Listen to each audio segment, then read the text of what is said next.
আসসালামু আলাইকুম রহমতুল্লাহি অবরকাতুহু।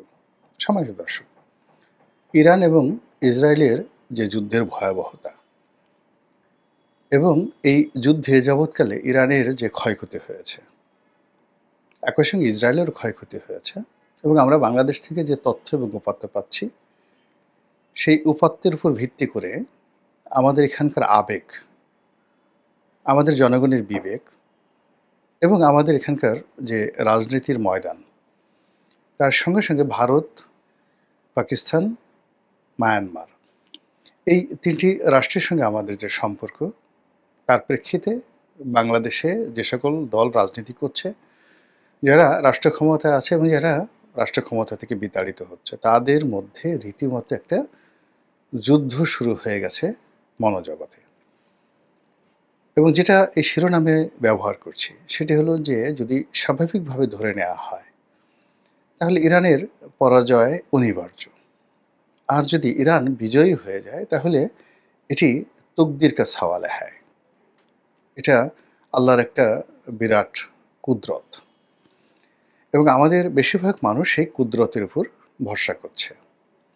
আমরা যখন রেডিও তেহরানের কোনো ভাষণ শুনছি, ইরানের বার্তা সংস্থার কোনো খবর দেখছি, আল জাজিরার কোনো খবর দেখছি, কোনো ভিডিও ফুটেজ দেখছি, সঙ্গে সঙ্গে আনন্দের বন্যা বয়ে যাচ্ছে। তেল আবিব শহরের কোনো ধ্বংসযজ্ঞ কিংবা সেই ইসরায়েলের হাইফা বন্দরের কোনো ধ্বংসযজ্ঞ বা একটা ছোট ড্রোন, ইসরায়েলি ড্রোন ভূপাতিত করা হয়েছে, এরকম কোনো দৃশ্য দেখার সঙ্গে সঙ্গে আমরা আবেগতাড়িত হয়ে যে যার মতো করে সুবহানাল্লাহ, আলহামদুলিল্লাহ, আল্লাহু আকবার বলে ইরানের বিজয় কামনায় একেবারে উন্মত্ত হয়ে পড়েছি এবং এটা যথাযথ। এটা মুসলিম উম্মাহ একজন সদস্য হিসেবে এরকম একটা আবেগ বা অনুভূতি হওয়াটাই স্বাভাবিক। ফলে আমাদের দেশের যারা আমজনতা, তারা কে শিয়া, কে সুন্নি কিংবা কে খামেনি, কে ইরান, এটা কোনো বিষয় না। যুদ্ধটা হলো ইহুদিদের সঙ্গে মুসলমানদের। যুদ্ধটা হলো ইসরায়েলের সঙ্গে ইরানের এবং সেই ইসরায়েল সেই গত ৭০-৮০ বছর ধরে, আরও বেশি সময় ধরে যেভাবে প্যালেস্টাইনের উপর নির্যাতন চালাচ্ছে, যেভাবে আরবের মুসলমানদের উপর নির্যাতন চালাচ্ছে এবং তাদের ঔদ্ধত্য এবং অহংকার সারা পৃথিবীর মুসলমানদেরকে বিক্ষুব্ধ করে তুলেছে এবং সেই দিক থেকে বাংলাদেশের সংখ্যাগরিষ্ঠ যারা মুসলমান, তারা তাদের আবেগ ইরানের পক্ষে থাকবে, এটাই স্বাভাবিক। কিন্তু আমাদের এই দেশের আলেম ওলামাদের একটা বিরাট অংশ, যারা অর্গানাইজড এবং শক্তিশালী, অবাক করা বিষয় হলো তারা ইরানকে সমর্থন জানাচ্ছেন না এবং তারা ইসরায়েলকে গালাগাল দিচ্ছেন না। বাস্তবতা হলো যে জামায়াত ইসলামী যে দলটি রয়েছে, এই দলটির পক্ষ থেকে এখন পর্যন্ত ইসরায়েলকে নিন্দা জানিয়ে ইসরায়েলের বিরুদ্ধে একটি মিছিল এখন পর্যন্ত ঢাকা শহরে হয়নি। অর্থাৎ গাজার উপদ্বীপে হামাসের সঙ্গে যখন যুদ্ধ হলো, ছোট্ট একটা এলাকাতে তারা যে ধ্বংসযজ্ঞ চালিয়েছে, এখন এটাকে যদি বৃহত্তর ক্যানভাসে আপনি নিয়ে যান, তাহলে এই গাজায় যে ক্ষয়ক্ষতি হয়েছে, গাজাবাসী যে ক্ষয়ক্ষতি হয়েছে, তার চেয়ে কয়েক গুণ ক্ষয়ক্ষতি কিন্তু ইতিমধ্যে ইরানে হয়ে গেছে। জীবনহানি, সহায় সম্পত্তি, সব কিছু। কিন্তু আমরা এখন পর্যন্ত ইসরায়েলের বিরুদ্ধে মিছিল এই শহরে নামাইনি। আমজনতা যারা অর্গানাইজড নয়, তারা ঠিক সমর্থন জানাচ্ছি, দোয়া করছি, কিন্তু ইসলামী সংগঠনগুলো তারা মিছিল নামাচ্ছে না। দুটো কারণ।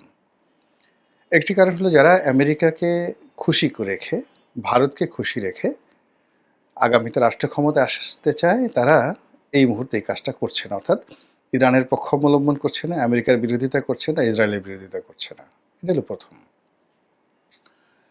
দ্বিতীয় যে কারণটি, সেটি হলো যে আমাদের দেশে যে শিয়া এবং সুন্নি বিরোধ রয়েছে, যারা শিয়াদেরকে একদম মুসলমানই মনে করে না, যারা ইরানের পতন চায়, সেই সকল কট্টর মানে সুন্নি যারা মতাদর্শের লোক, তারা প্রকারান্তে মানে ইহুদিবাদকে প্রশংসা না করেও ইরানকে গালাগাল করছে, যে ইরান একসময় ইসরায়েলের বন্ধু ছিল। ইরাক ইরান যখন যুদ্ধ হয়েছিল তখন সেই ইসরায়েলের অস্ত্র নিয়ে, টাকা নিয়ে তারা এই সাদ্দাম হোসেনের বিরুদ্ধে যুদ্ধ করেছে, এত বছর যুদ্ধ করেছে। এই ইরান একসময় আমেরিকার বন্ধু ছিল, এদের ভুল পাল্টাতে দেরি লাগে না, এরা যে কোনো কাজ করতে পারে, এই বলে তাদেরকে কিন্তু আমাদের দেশের যারা অর্গানাইজড কট্টরপন্থী সুন্নি তারা যাকে বলা হয় সমালোচনা করছেন। অন্যদিকে যেটা হচ্ছে যে এখন যারা রাষ্ট্র ক্ষমতায় আছেন তারা তো সবাই প্রো আমেরিকান, কাজে তারা আমেরিকা, ইহুদিবাদ বা ইসরায়েল এদেরকে সমালোচনা করবেন না, এটা স্বাভাবিক একটা বিষয়।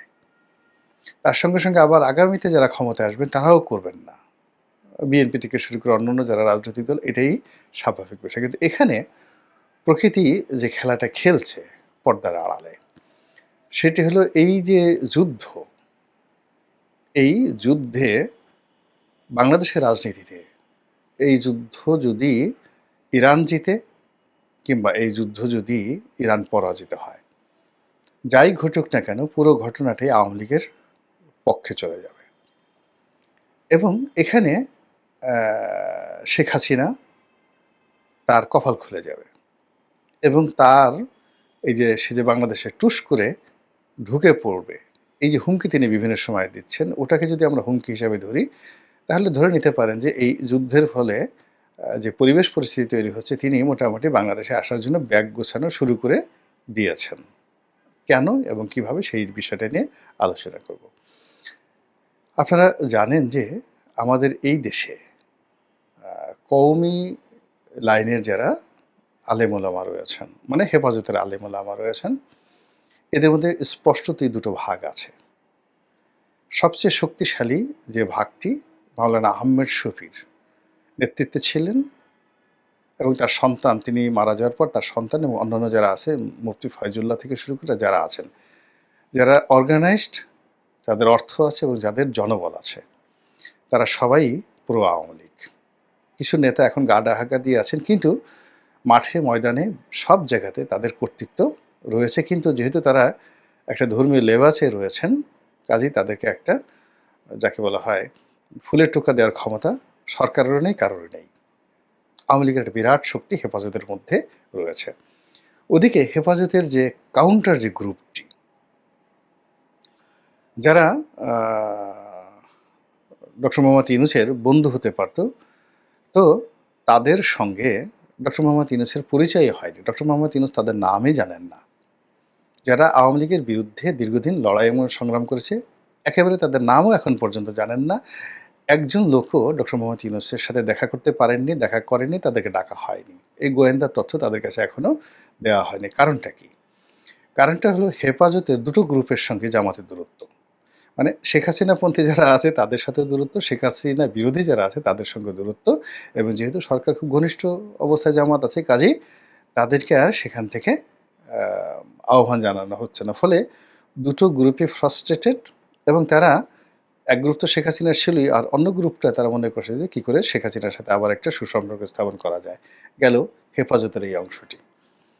মামুনুল হক থেকে শুরু করে অন্যান্য যারা হেফাজত করে, আবার মাদ্রাসা চালায়, আবার আলাদা রাজনৈতিক দল করে, খেলাফত মজলিস, তাদের কথা আলাদা। কিন্তু অ্যাজ এ হোল হেফাজত বলতে যা বোঝায়, সেখানে মামুনুল হক হলো যে তার যে রাজনৈতিক ক্যারিয়ার, সেই রাজনৈতিক ক্যারিয়ারের হয়তো 10%, বাকি 90% সে কিন্তু তার নিজের রাজনৈতিক দল, নিজের মাদ্রাসা, নিজের ক্যারিয়ার, নিজের সব কিছু তিনি সেটা করছেন। কাজেই মামুনুল হকের সঙ্গে ডক্টর মোহাম্মদ ইউনূসের ঘনিষ্ঠতা, বৈঠক, এটা জামাতের সাথে ডক্টর মোহাম্মদ ইউনূসের সম্পর্ক, বিএনপির সাথে সম্পর্ক, মানে মামুনুল হক ইজ টোটালি ডিফারেন্ট। এখন দেখা গেল তার একটা ফেস ভ্যালু আছে, তার একটা যাকে বলা হয় কথা বলার যাকে বলে প্ল্যাটফর্ম আছে। তো সেই কারণে হয়তো তিনি ব্যবহৃত হচ্ছেন বা তাকে ব্যবহার করা হচ্ছে, এবং একইভাবে শেখ হাসিনাও কিন্তু তাকে ব্যবহার করেছেন এবং তিনি জেলে গেছেন। মানে তিনি মূলত এখানে সবসময় শেখ হাসিনা এবং তার গোয়েন্দা সংস্থা তার উপর একটা চাপের মধ্যে রেখেছিল এবং তাকে ব্যবহার করা হয়েছিল।